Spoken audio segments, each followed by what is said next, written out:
Well, I found out your power was out, and that's not really how you should be using your curling iron. Not bad. Yeah, not bad.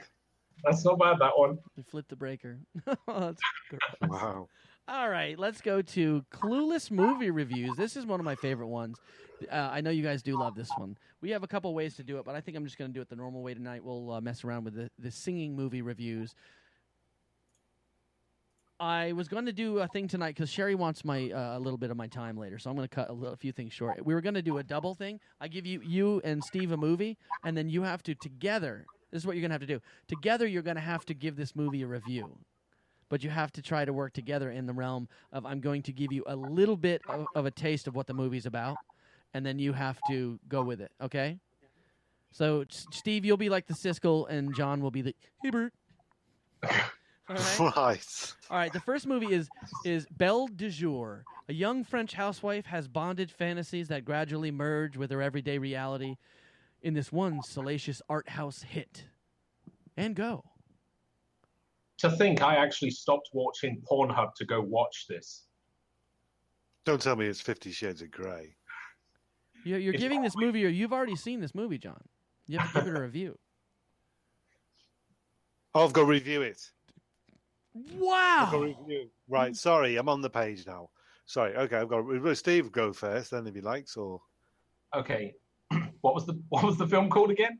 Yeah, go through the story again. All right, come on now. Belle de Jour. What time does Sherry want you? Just shut up. Belle de Jour. A young French housewife has bondage fantasies that gradually merge with her everyday reality in this one salacious art house hit. This could have been such a better movie if the housewife in question had perhaps shaved at least once a year. John, you're part of this. I don't think sellotape is best used in that way. And after the first 30 minutes of this show, I would have to I would agree with John. I too cannot even pick up a stapler anymore without feeling slightly sick in my stomach. Never again will I complain about my bell end. I don't know. Oh. While the main performances were definitely subpar, I felt that the dog and donkey combo during the scene was absolutely exceptional. And it is a fact that animals can act better than humans. Is this dog still alive? Great synopsis, John. I would definitely recommend to see this movie with your mother-in-law and anybody else you wish to hate. Forever. All right, that was for Belle de Jour. All right, John, here's the new one. This one is for you and I. Allegro non troppo. What? The Italian Fantasia. It has some mildly surreal animated sequences with black and white sequences of orchestras and old ladies that may be even stranger. I literally thought I was having a flashback on LSD as the beginning of this movie started. I was taken back to my early days on the farm. Wow. I'll never buy chickens again. I found this movie to be very foul in that aspect. When they were pulling the chicken's feathers out while it was still alive was shocking. At the slightest, it was shocking. And to be fair, I thought Mario Lanza was dead. The inventor of the spaghetti western. That's exactly who we're talking about there. And it did have these resemblances of the early spaghetti westerns. Come on, John. We all know the Italians made spaghetti, and they love making pasta. Actually, the Chinese made spaghetti, John, but I'll just keep you on correct there. No, me and John both know that spaghetti is picked from trees. The BBC showed us this in the 60s. Yeah, that's true. Spaghetti trees. Well, that was Allegro non troppo. Okay, the next one, Steve. It's you and I. The Dark Backwards. The world's worst comic, John Wilson, nearly becomes an overnight success when he grows a third arm out of his back in this grotesque show, business satire?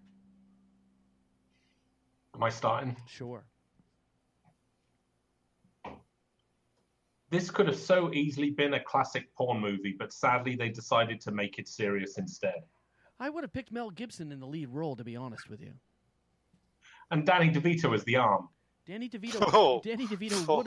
would have been a good arm, but I think the young lady for the Rita, what's her name from Cheers, I think would have been a better fit. And I think he was married to her at one time. What the heck was her name? Rita Perlman? Yes. There we go. Thank you, Jane. I think the main character would have made friends excellently with three men. Oh, so now you're in here, the peanut gallery? Come on. I have no idea now.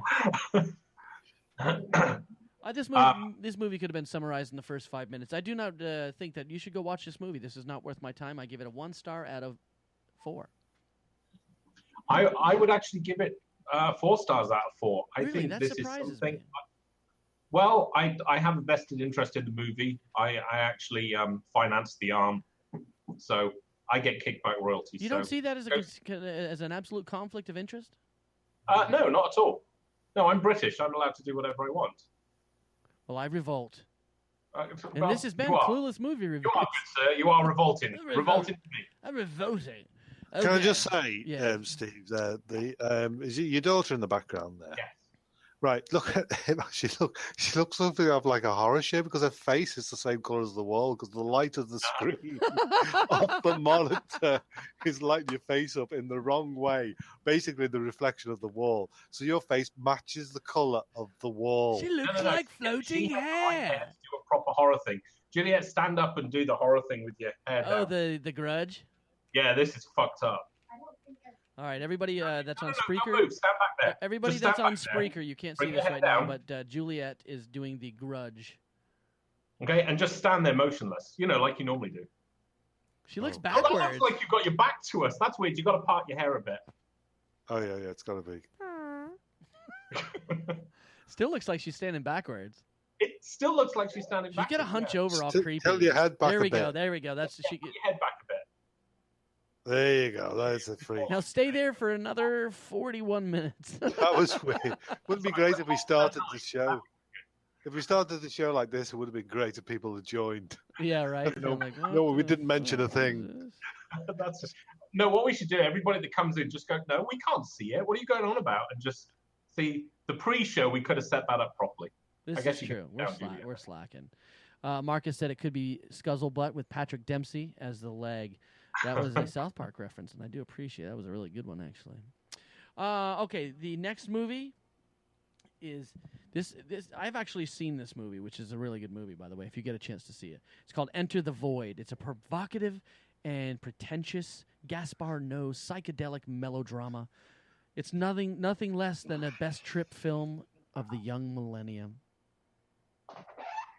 Now I do One more time. Provocative and pretentious, Gaspar Noé's psychedelic melodrama is nothing less the best trip film of the young millennium.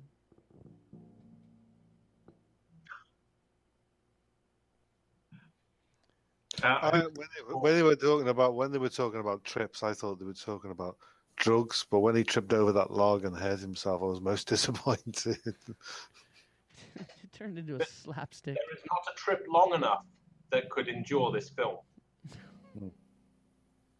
Yeah. Thanks. I've been on trips myself in the past. Really? And, I mean, Blackpool was better. That's actually a good one. Yeah, Blackpool on a Sunday afternoon when it's raining was more entertaining than this film. Oh. Correct. Yeah. So what do you give it? How many stars? I think giving it even 1 star would be an insult to the other 1-star films.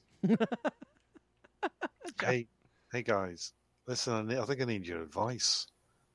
I mean, obviously you're both men of the world. I mean, I know I am old. Am I the eldest here? I think I could be. Yeah. How old are you, Steve? You say that. I'm 45. Let me check, John. Hang on. Jeez. Yes, John is the oldest here at Right. 71 years So with old. me being the just hang on, Charlie. So with me being the oldest here, I'm still doesn't mean I'm still eager to learn. Is what I'm saying. Now, first of all, do any of you gentlemen landscape? You mean manscape? Come on. Downstairs? Yeah. Yeah, let me put my earphones on. Hang on. Why do we have to put You the just said earphones fuck on to your all of a kid, sudden? and you're telling me. No, it's nothing crude. I'm not going to take it down that road. So so Jane can tune in. Okay. I'm not going to do. I wouldn't travel down that road. No, I'm not like Mike. I know where the line and the fucking sand is. Okay. Right. Yes. So it's landscaping. So we covered that. So Mike, yes, is the answer from yourself, is it? I have to landscape. Look. Yeah. No, you're talking landscaping or manscaping, like down there. Well, you know what I was saying. Don't start fucking twiddling words. Just yes or no. I mean, judging by your face, I think you should. I'll snip it on occasion to make it less more appealing. Okay. Well, unless I want it to look way bigger, then I'll just move it back. Well, I've never been offered this before, and I'm not that being a ginger. We're not that hairy. I'm not a hairier person. You're just creepy. And I haven't got many hairs going on down there as it is. You have freckles on your balls. But I can confirm they are all still ginger. And at the point, what? Fire crotch. Fire They're crotch. still ginger. Yeah. Okay. He's got a fire crotch. Yeah. Ginger. Anyway, it's funny, isn't it? Because that was Like the that same helped. colour as my hair when I was a kid. Anyway, Ginger. but it's not now. Obviously, it's just all different now. He's got the Liverpool ramble going. Here we go. So, anyways, I was with a lady friend last time. No, completely different one. And she said next time we get together, she wanted to shave me. Okay. So obviously I wasn't looking forward to that, if I'm honest. Hold on, John. Let me guess something. Under 30, I say 26. What are you talking about now? The lady, she's 26. No, she's 45. Dear God. Wait, 26, 45. That's almost double. So that makes sense. Why? Because they revisit things that they wanted to do in their past. Mm-hmm. Yep. Well, anyway, you see, I'm not so keen because I remember when I was around going the through track puberty. right there. Mm-hmm. Listen. When I was going through puberty, honestly, it was murder. It was itchy city. I remember getting a bottle of oil of Ulay, or oil of Ulay when we used to call it, You put and pour it all over my stinky knackers because it was nice and cool. Right? So me getting into sexy time with my friend and having to shave all my pubes off, it's not. I don't know I don't see what's sexy about that. It just makes it so you don't have to get hair in your face, in your teeth, in your mouth. No, I appreciate that. That's fine. I haven't got a problem with that. What I've got the problem with is she wants to have some satisfaction by doing it herself. Yeah, I wouldn't let anybody do that. Hold on. Sorry, we gotta pop up. What? See what I mean? That happens every time somebody goes near me with a razor. Exactly. All right. Well, this will jump us right into a would you rather question of: would you rather have pubic hair for teeth or teeth for pubic hair? Oh, this is the question that you. What do you think? Pubic hair, definitely. So you'd rather have pubic hair for teeth?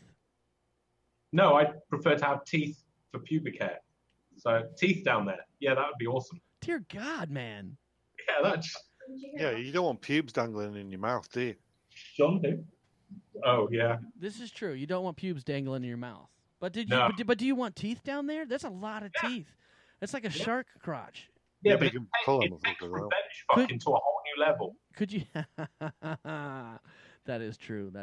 But actually, do you know what? I wouldn't be looking forward to it because obviously that would be another thing for the Americans to ever go about our dental plan. That's right. You got your pubic dental teeth bleached. Hey, then does the national health cover pubic teeth? Like, that's the question we need to find out. Marcus is chiming in on the manscaping thing. He says, as a big guy, someone else doing it is my best option to make sure it's done thoroughly. Well, yeah, or like on places. Hang on. Let's just step back a bit here for Marcus. Now, when he says big guy, Uh,